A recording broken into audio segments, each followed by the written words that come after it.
Hello রেইনবোস, কাল আমাদের বাড়িতে বিশ্বকর্মা পুজো। তাই আমি আর মা বেরিয়ে পড়েছি সন্ধেবেলা বাজার করতে। অনেকই বাজার আছে পুজোর। তো প্রথমেই আগে যে ভোগ হবে ঠাকুরের জন্য, তার জন্য কিছু বাজার করলাম।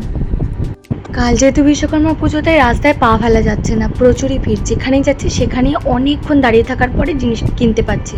তো প্রথমে কিছু প্লাস্টিকের ফুল আর পুজোর জন্য ফুল কিনে নিলাম, আর মিষ্টির দোকান থেকে নিলাম ঠাকুরের জন্য মিষ্টি। মিষ্টির দোকানটাতেও তুলনামূলকভাবে ভিড় কম ছিল বলে আমি আর মা বসে পড়েছিলাম, দুটো মিষ্টি খেলাম দুজনে। তারপরে বেরিয়ে পড়লাম ফল কিনতে। চটপট গিয়ে ঠাকুরের জন্য ফলগুলো আগে কিনে নিলাম। ফল কেনা হয়ে যাওয়ার পর আমরা বাড়ির দিকে রওনা দিলাম। আর ফেরার সময় একটা জায়গা থেকে নিয়ে নিয়েছিলাম মোমো আর পেপসি। আর এখানে এত সুন্দর মোমোটা করে বলার মতো না, খুবই টেস্টি হয়।